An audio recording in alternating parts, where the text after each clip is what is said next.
নমস্কাৰ, এই মুহূৰ্তত আহি পৰিছে আজি সন্ধিয়াৰ কেইবাটাও গুৰুত্বপূৰ্ণ খবৰ আৰু এনেধৰণৰ খবৰ সমূহিত চাবলৈ চেনেলটো ছাবস্ক্ৰাইব কৰি ভিডিঅ'টো এটা লাইক কৰি দিব লৈছো আজি সন্ধিয়াৰ প্ৰথমটো খবৰ। আজি অসম বাজেট 2026-27 বৰ্ষৰ HIV আৰু AIDS অৰ্থাৎ এইডছ আক্ৰান্ত হৈ মৃত্যু হোৱা ব্যক্তিৰ বিধৱা পত্নীক আৰু এই ৰোগত আক্ৰান্ত শিশুক 1 লাখ টকাৰ আৰ্থিক সাহায্য দিব অসম চৰকাৰে।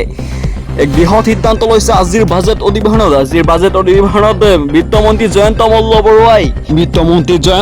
বৰুৱাই HIV আৰু এইডছ ৰোগত আক্ৰান্ত হৈ মৃত্যু হোৱা ব্যক্তিক আৰু ব্যক্তিৰ পৰিয়ালক অৰ্থাৎ আৰু শিশু যদি মৃত্যু হয় তেন্তে 1 লাখ টকাৰ ৰাজ সাহায্য আগবঢ়াব বুলি মন্তব্য কৰিছে আজিৰ বাজেট অধিৱেশনত।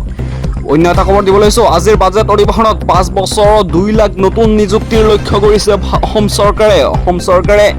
পৰৱৰ্তী 5 বছৰত বিগত 5 বছৰত 1,64,000 নিযুক্তি অৰ্থাৎ চাকৰি দিছিল, কিন্তু পৰৱৰ্তী 5 বছৰত 2 লাখতকৈ অধিক চৰকাৰী চাকৰি দিব বুলি মন্তব্য কৰিছে আজিৰ বাজেট অধিৱেশনত।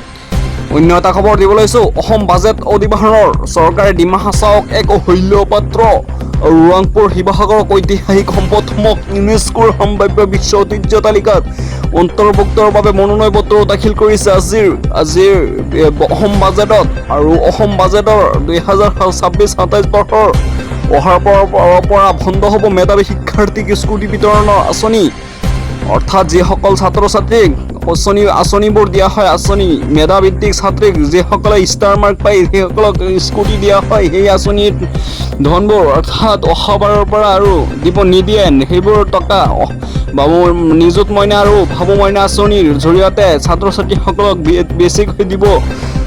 অন্য এটা খবৰ দিব লৈছো। ধৰ্মীয় উন্মোদনা আৰু বৃদ্ধিৰ বিপৰীতে ভাৰতবৰ্ষত দ্ৰুতগতিত বন্ধ হৈছে চৰকাৰী বিদ্যালয়ৰ দুৱাৰ। আশ্চৰ্যজনক খবৰটো হৈছে দেশত দৈনিক 13খনকৈ বিদ্যালয় বন্ধ হৈছে। 2025-26 বৰ্ষত 4,971টা চৰকাৰী বিদ্যালয় বন্ধ হৈছে বুলি বৰ্তমানলৈকে জানিব পৰা গৈছে। অন্য এটা খবৰ দিব লৈছো। বাংলাদেশৰ প্ৰাক্তন প্ৰধানমন্ত্ৰী শ্বেখ হাছিনাই বাংলাদেশৰ আকৌ উভতি যাব বুলি মন্তব্য কৰিছে বাংলাদেশৰ প্ৰাক্তন প্ৰধানমন্ত্ৰীজনে। চলিত বৰ্ষৰ ডিচেম্বৰ মাহলৈ বাংলাদেশলৈ উভতি যাব নেত্ৰীগৰাকী বৰ্তমান ভাৰতত থিতাপি লৈ আছে। 2024 চনৰ গণ আন্দোলনৰ পাছত বাংলাদেশ ত্যাগ কৰিছিল হাছিনাই। বাংলাদেশৰ আদালতত আত্মসমৰ্পণৰ সিদ্ধান্ত কৰিছে শ্বেখ হাছিনাই। নিজৰ মাটিতে মৃত্যু হোৱাৰ ইচ্ছা জাগিছে বাংলাদেশৰ প্ৰাক্তন প্ৰধানমন্ত্ৰীগৰাকী যে নিজৰ মাটিতেই তেখেতে মৃত্যুবৰণ কৰিবলৈ ইচ্ছা জাগিছে। সেই তাৰপিছতেই তেখেতে মন্তব্য কৰিছে যে বাংলাদেশলৈ উভতি যাব। ইমান দিনে ভাৰতবৰ্ষত তেওঁ সুৰক্ষা দি আছিল, ইমান দিনে ভাৰতবৰ্ষত তেওঁ পলাই আছিল, কিন্তু বৰ্তমান তেওঁ বাংলাদেশৰ নিজৰ ভূমিতে নিজৰ মাতৃভূমিতে তেখেতে মৃত্যুবৰণ কৰিবলৈ ইচ্ছা জাগিছে। অন্য এটা খবৰ দিব লৈছো। আৰক্ষীৰ বৰিদ্ৰা ভিডিঅ' ব্লক কৰিলে কেন্দ্ৰীয় চৰকাৰে।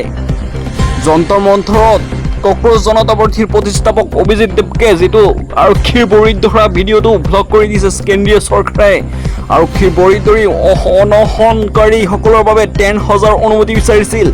10,000ৰ বাবে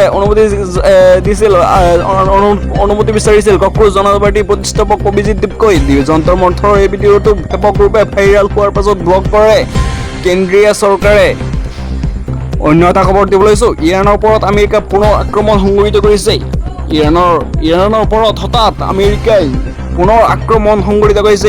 ইৰাণৰ লগত শান্তিপূৰ্ণ চুক্তিৰ মাজতেই আমেৰিকাৰ ৰাষ্ট্ৰপতি ডনাল্ড ট্ৰাম্পে ঘোষণা কৰিছে যে আমেৰিকাৰ ইৰাণৰ সৈতে কোনো শান্তিপূৰ্ণ চুক্তি নহয়, কিয়নো খামেনিৰ জানেজাত নাগৰিক কোটি জনতাই চিঞৰি উঠিছে যে ডনাল্ড ট্ৰাম্পক সোনকালে হত্যা কৰিব লাগে, অৰ্থাৎ খামেনিৰ হত্যাৰ প্ৰতিশোধ ল'ব লাগে। তাৰপিছতে ইৰাণৰ ওপৰত আমেৰিকাৰ ৰাষ্ট্ৰপতি ডনাল্ড ট্ৰাম্পে হঠাৎ পুনৰ আক্ৰমণ কৰিছে। আমেৰিকাৰ আক্ৰমণত নিহত হৈছে ইৰাণৰ 3 গৰাকী লোক। ইৰাণৰ 90টা স্থানত লক্ষ্য কৰি আক্ৰমণ কৰিছে আমেৰিকাই।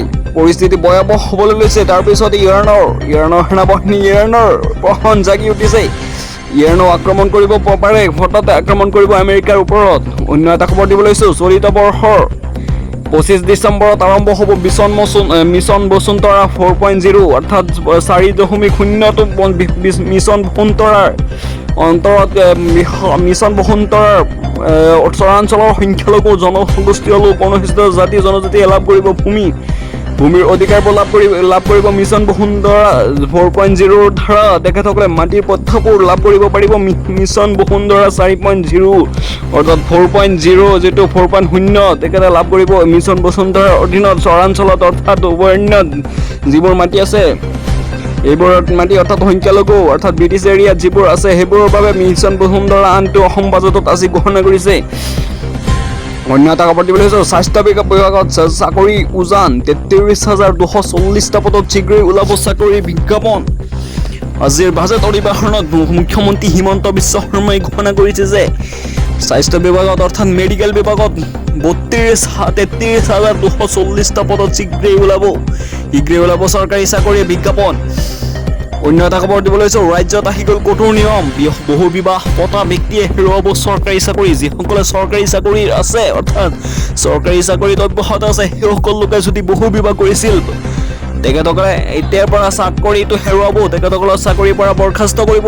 ৰাজ্যত আহি গৈছে কঠোৰ নিয়ম। অসমৰ মুখ্যমন্ত্ৰী হিমন্ত বিশ্ব শৰ্মাই শেহতীয়াকৈ ঘোষণা কৰিছে যে যিসকলে বহু বিবাহ পতা ব্যক্তিয়ে হেৰুৱাব, যিসকলে বহু বিবাহ পতা আছে অৰ্থাৎ এটাতকৈ দুটা বা তিনিটা বিবাহ কৰিছে তেখেতসকলে চৰকাৰী চাকৰিটো হেৰুৱাব বুলি মন্তব্য কৰিছে অসমৰ মুখ্যমন্ত্ৰী হিমন্ত বিশ্ব শৰ্মাই। অন্য এটা খবৰ দিবলৈ লৈছো বিজেপিত যোগদান কৰিছে ৰাজ্যসভাৰ প্ৰাক্তন সাংসদ সুস্মিতা দেৱ। শেহতীয়াকৈ তৃণমূল কংগ্ৰেছৰ পৰা তেখেতে কিছুদিন পূৰ্বে তৃণমূল কংগ্ৰেছ ত্যাগ কৰিছিল সুস্মিতা দেৱৰ লগতে সুখেন্দু শেখৰ ৰয় আৰু প্ৰকাশ সিং ভৰাইকক যোগদান কৰাইছে বিজেপিত। তেখেতে তৃণমূল কংগ্ৰেছৰ সৰ্বশ্ৰেষ্ঠ অৰ্থাৎ ডাঙৰ নেতা আছিল বা ৰাজ্যৰ প্ৰাক্তন সাংসদ আছিল তেখেত। তাৰপিছতে কিছুদিন পূৰ্বে তেখেতে তৃণমূল কংগ্ৰেছ দলটো ত্যাগ কৰি বৰ্তমান তেখেতে দুজন নেত্ৰী আৰু এজন নেতাক লগ লাগি তেখেতে তৃণমূল কংগ্ৰেছৰ পৰা ত্যাগ এৰি বিজেপিত যোগদান কৰিছে। অন্য এটা খবৰ দিবলৈ লৈছো বিপ্লৱৰ ছবি আঁকিবলৈ মন গ'লে পৰেশ বৰুৱা আৰু পৰাগ দাসৰ ছবি অংকন কৰিবলৈ আদেশ দিছে অসমৰ মুখ্যমন্ত্ৰী হিমন্ত বিশ্ব শৰ্মাই। তেখেতসকল সংগ্ৰাম কৰি আছে বুলি মন্তব্য কৰিছে যিবোৰ এক ভাৰতীয় অধিকাৰ দি আছে। অন্য এটা খবৰ দিবলৈ লৈছো গণেশগুৰিত যিটো ছবিখন জুবিন গাৰ্গৰ ছবি যেন লগাই নাছিল, যিটো ছবি অংকন কৰিছিল এয়া জুবিন গাৰ্গৰ ছবি যেন লগাই নাছিল এনেদৰে মন্তব্য কৰিছে অসমৰ মুখ্যমন্ত্ৰী হিমন্ত বিশ্ব শৰ্মাই। অন্য এটা খবৰ তেখেতে সেই ৰং কৰা মিস্ত্ৰী দুজনে ছবিখন মুচি দিছিল। এই সন্দৰ্ভত তেওঁলোকে থানাত ষ্টেটমেণ্ট দিছে। মিস্ত্ৰী দুজন জুবিন গাৰ্গৰ অনুৰাগী আৰু ঠিকাদাৰজন অসমীয়া হয় বুলি মন্তব্য কৰিছে তেখেতে।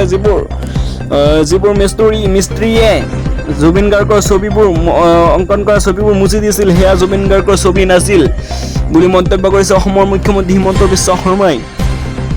অন্য এটা খবৰ দিবলৈ লৈছো আজিৰ বাজেট অধিৱেশনত লাচিত বৰফুকন, হিমন্ত শংকৰদেৱ, কুশল কোঁৱৰ আৰু ডক্টৰ ভূপেন হাজৰিকাৰ কথা কোৱা হৈছে, কিন্তু তেওঁলোকৰ স্মৃতি যুগমীয়া কথা কোৱা নাই। অৰ্থাৎ অসমৰ 7 বছৰ জুবিন গাৰ্গক আওকাণ কৰা নাই অসমৰ মুখ্যমন্ত্ৰী হিমন্ত বিশ্ব শৰ্মাই।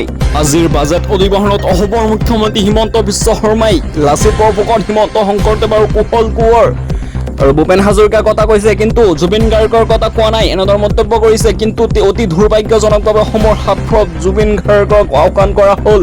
অতি গভীৰভাৱে আমি দুখ পাইছোঁ। অসমৰ মানুহ আজি জুবিনৰ কাৰণে ভলীয়া। মানুহৰ সেই আৱেগক লক্ষ্য কৰি জুবিন গাৰ্গৰ বিষয়ে কিবা এটা ঘোষণা কৰা হ'লে ভাল পালোহেঁতেন এনেদৰে মন্তব্য কৰিছে চেয়াৰমেন আলী আহমেদে। তৃণমূল কংগ্ৰেছৰ বিধায়ক চেয়াৰমেন আলী আহমেদে মন্তব্য কৰিছে যে জুবিন গাৰ্গৰ নামটো কিয় লোৱা নাই। অৰ্থাৎ বাজেট অধিৱেশনত লাচিত বৰফুকন আৰু কুশল কোঁৱৰ, ভূপেন হাজৰিকাৰ ভুল ছবি অংকন কৰিব লাগে। অৰ্থাৎ ভুল ছবি নিৰ্মাণ কৰাৰ অসম চৰকাৰে আজি সিদ্ধান্ত লৈছে, কিন্তু জুবিন গাৰ্গৰ কথা কিয় কোৱা নাই। তাৰপিছতে অসমৰ চেয়াৰমেন আলী মন্দিৰ সমষ্টিৰ বিধায়ক চেয়াৰমেন আলী আহমেদে অতিকৈ দুখ পাইছে বুলি মন্তব্য কৰিছে। অৰ্থাৎ জুবিন গাৰ্গৰ যদি কিবা এটা হ'লহেঁতেন আজিৰ বাজেটত তেন্তে তেখেতে বহুত ভাল পালেহেঁতেন। অন্য এটা খবৰ দিবলৈ লৈছো এতিয়াৰ পৰা য'তে মতে মন গ'লেই জুবিন গাৰ্গৰ ফটো অংকন কৰিব নোৱাৰিব। থাকিব লাগিব জুবিনৰ সৈতে সাদৃশ্য, অৰ্থাৎ জুবিন গাৰ্গৰ ছবিৰ সৈতে মিল থাকিব লাগিব। যদি অমিল থাকে তেন্তে তেখেতৰ ছবিৰ সৈতে তেখেতৰ ছবি আঁকিবলৈ হ'লে অৰ্থাৎ চিত্ৰ অংকন কৰিবলৈ হ'লে গৰিমা গাৰ্গৰ স্বাক্ষৰ লাগিব। জুবিন গাৰ্গৰ পত্নী গৰিমা গাৰ্গৰ সাক্ষ্য অবিহনে চিত্ৰ অংকন কৰিব নোৱাৰিব। স্বাক্ষৰ থকাৰ পাছতহে, স্বাক্ষৰ দিয়াৰ পাছতহে এতিয়াৰ পৰা চিত্ৰ অংকন কৰিব পাৰিব। এনেদৰে মন্তব্য কৰিছে অসমৰ মুখ্যমন্ত্ৰী হিমন্ত বিশ্ব শৰ্মাই। অন্য এটা খবৰ দিবলৈ লৈছোঁ, জাল নোট ব্যৱসায়ীৰ বিৰুদ্ধে গৰ্জিল আৰক্ষীৰ বন্দুক। লখিমপুৰৰ দুই জাল নোট ব্যৱসায়ী আৰক্ষীৰ গুলী আৰু আৰক্ষীৰ জিম্মাৰ পৰা পলায়নৰ চেষ্টা কৰোঁতে গুলী লাগি আহত 2 জাল নোট ব্যৱসায়ী মতিবুৰ ৰহমান আৰু মুকছিদুল আলম, 2জন জাল নোট ব্যৱসায়ী। দুয়োকে লখিমপুৰ মেডিকেল কলেজ হাস্পতালত ভৰ্তি। লগ হোৱাই থোৱা জাল নোটৰ সন্ধানত আৰক্ষীয়ে চলাইছিল অভিযান। তাৰপিছতে আৰক্ষীৰ অভিযানৰ পিছতে তেখেতে পলাবলৈ চেষ্টা কৰিছিল। পলোৱাৰ মাজতেই তেখেতসকলক গুলীয়াইছে আৰক্ষীয়ে। অন্য এটা খবৰ দিবলৈ লৈছোঁ, মিয়াৰ সৈতে গৰিয়াৰ ছোৱালীক বিয়া নিদিওঁ, এনেদৰে মন্তব্য কৰিছে উজনিৰ গৰিয়া পৰিষদে সদৌ অসম গৰিয়া পৰিষদে মিয়াৰ সৈতে গৰিয়া ছোৱালীক বিয়া নিদিবলৈ আহ্বান জনাইছে। মিয়াই গৰিয়া ছোৱালীক বিয়া পাতি মাটি দখল কৰিছে। গৰিয়া লোকক মিয়াক মাটি বিক্ৰী নকৰিবলৈ আহ্বান জনাইছে। সংবাদমেল দি মিয়াক সকিয়নি দিলে গৰিয়া জনগোষ্ঠীয়ে। উজনি অসমৰ গৰিয়া জনগোষ্ঠীয়ে মিয়াক সকিয়নি দি কৈছে মিয়াসকলক বিয়া নিদিবলৈ কৈছে গৰিয়া ছোৱালীক।